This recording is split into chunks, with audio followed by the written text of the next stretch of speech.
Russia এবং ইউক্রেনের যুদ্ধ যে কোনো সময় ভয়ঙ্কর রূপ নিতে পারে এবং ভয়াবহ বিপর্যয় নিয়ে আসতে পারে। বর্তমানে রাশিয়া এবং ইউক্রেনের যুদ্ধের পরিস্থিতি এমন একটি অবস্থায় পৌঁছে গেছে, রাশিয়া যে কোনো সময় ইউক্রেনের উপর পারমাণবিক বোমা হামলা চালাতে পারে। অ্যাট দ্য সেম টাইম ন্যাটোর সাথে ফুল ব্লোন ওয়ারে জড়িয়ে পড়তে পারে। রাশিয়া যদি ইউক্রেনে এই ধরনের কোনো পদক্ষেপ নেয়, এটি হবে এ global catastrophic and tragic event for human being. আজ আমরা এক্সপ্লেইন করব কেন রাশিয়া ইউক্রেনের উপর পারমাণবিক বোমা হামলা চালাতে পারে। গত মাসের 23 তারিখে মোদি ইউক্রেন সফর করে এবং জেলেনস্কির সাথে তার মিটিং হয়।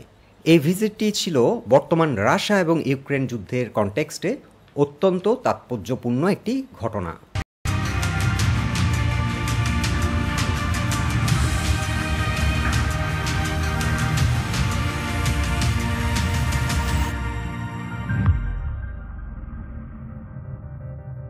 আমরা সবাই জানি রাশিয়া এবং ইন্ডিয়া এই দুটি দেশের মধ্যে হিস্ট্রিক্যালি স্ট্রং বন্ডিং রয়েছে। কিন্তু রাশিয়া এবং ইউক্রেন যুদ্ধে ইন্ডিয়া একদিকে রাশিয়াকে বিভিন্ন লজিস্টিক্যাল সাপোর্ট দিয়েছে, অন্যদিকে ইউক্রেনকে বিভিন্ন রকম এইড দিয়ে সহযোগিতা করেছে, যার কারণে বর্তমান রাশিয়া এবং ইউক্রেন যুদ্ধ পরিস্থিতিতে বর্তমানে রাশিয়ার কাছে যেমন ইন্ডিয়ার একটা গ্রহণযোগ্যতা রয়েছে, অন্যদিকে ইউক্রেন সরকারের কাছেও ভারতের গ্রহণযোগ্যতা অনেকটাই রয়েছে। গত মাস থেকে রাশিয়া এবং ইউক্রেন যুদ্ধের পরিস্থিতি এতটাই ভয়াবহ এবং ক্রিটিক্যাল রূপ নিয়েছে, রাশিয়া নিউক্লিয়ার উইপেন ইউজ করার জন্য অনেকটা রেডি হয়ে গেছে, যার কারণে মোদি অনেক তড়িঘড়ি করে ইউক্রেন ভিজিট করতে বাধ্য হয়েছিল গত মাসে। In that spirit, Modi urged Zelensky to start a dialogue to end this conflict. The Indian Prime Minister has made this appeal in the past as well to both Zelensky and Putin. 2 years ago, he told Vladimir Putin that this is not the era of war. During his visit to Moscow last month, he again stressed the need for dialogue, and today Prime Minister Modi made a personal appeal to Zelensky. हमने बिना समय गंवाए उस दिशा में आगे बढ़ना चाहिए। दोनों पक्षों को साथ बैठ करके इस संकट की घड़ी से बाहर निकलने के रास्ते तलाशने होंगे। मैं आपको विश्वास दिलाना चाहता हूं कि शांति के हर प्रयास में भारत अपनी सक्रिय भूमिका निभाने के लिए तैयार है। व्यक्तिगत रूप से मैं भी अगर इसमें कोई योगदान कर सकता हूं तो मैं जरूर करना चाहूँगा। एक मित्र के रूप में मैं आपको विश्वास दिलाता हूँ। Zelensky did not get a chance to respond to that, at least not in the front of the press, because Prime Minister Modi was speaking after Zelensky's opening remarks. Zelensky called the Indian leader's visit historic. He also hinted that India could play a role in ending this war. But here's the catch. Zelensky wants a truce on his terms. He wants India to endorse his peace plan. The matter of ending the war and a just peace is the priority for Ukraine. We held the first inaugural peace summit. I want to thank India for being present at this summit. We expect India to join the joint communique of inaugural summit. I will talk about it with the Prime Minister.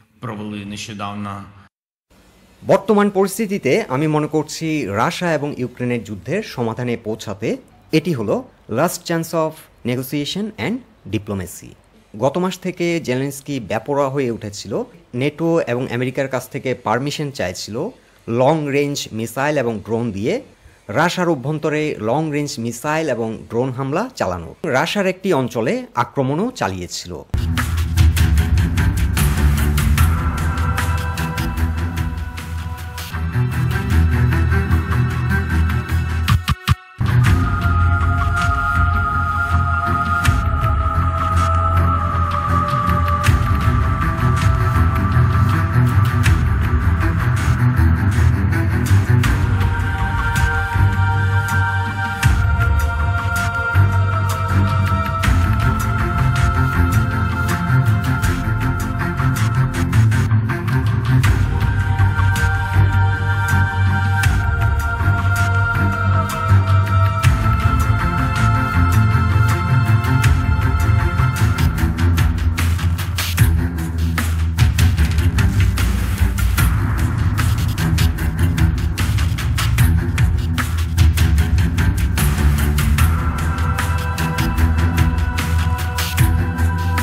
এই কারণে Russia ইউক্রেনের উপর পারমাণবিক হামলা চালানোর সমস্ত প্রস্তুতি নিয়ে রেখেছে।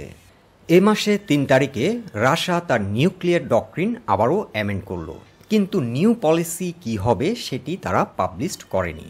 It remains a mystery, and that is likely how Russia wants to keep it. Russia says it will change its nuclear doctrine because of Western role in Ukraine. Well, as per state media, Deputy Foreign Minister Sergei Ryabkov has said that Russia will make changes to its doctrine on the use of nuclear weapons in response to what it regards as Western escalation in the war in Ukraine. এর আগে 2020 সালে Russia nuclear deterrence state policy amend করেছিল। 2020 সালে রাশিয়ার nuclear deterrence state policy ছিল, যদি কোনো শত্রু দেশ রাশিয়াকে পারমাণবিক অস্ত্র দিয়ে আক্রমণ করে অথবা গতানুগতিক আক্রমণের শিকার হয়, যদি রাশিয়া অস্তিত্বের জন্য হুমকি মনে করে, তাহলে রাশিয়া পারমাণবিক বোমা হামলা চালাবে। Russia accuses the West of using Ukraine as a proxy to wage a war against the country that has not deterred the US and its allies from stepping up military aid to Ukraine, including the supply of tanks, long-range missiles, and F-16 fighter jets. Since its invasion in 2022, Russia has put out multiple statements that the West regards as nuclear threats. Russia has also announced the deployment of tactical nuclear weapons in neighboring Belarus. And remember, Moscow has more nuclear weapons than any other country. This comes as Ukrainian President Volodymyr Zelensky continues to lobby for the US to allow Kyiv to use advanced Western weapons to strike targets deep inside Russia. এই রিপোর্টটিও clearly indicate করছে NATO এবং USA ইউক্রেনকে বিভিন্ন রকম long range missile, drone, tanks এবং নানা রকমের tactical weapons দিয়ে সহযোগিতা করছে, যেটা রাশিয়ার নিউক্লিয়ার ডিটারেন্স পলিসির সাথে মারাত্মকভাবে সাংঘর্ষিক এবং রাশিয়ার হাতে সাফিসিয়েন্ট রিজন রয়েছে পারমাণবিক হামলা চালানোর। So this is an intense situation in between Russia and Ukraine, and it could bring a severe catastrophe anytime to the civilization. On Sunday, Zelensky renewed calls on allies to allow Kyiv to fire Western-supplied missiles deeper into the enemy territory and reduce the military threat posed by Russia in the ongoing war. The lingering fear the war in Ukraine could evolve into a nuclear conflict.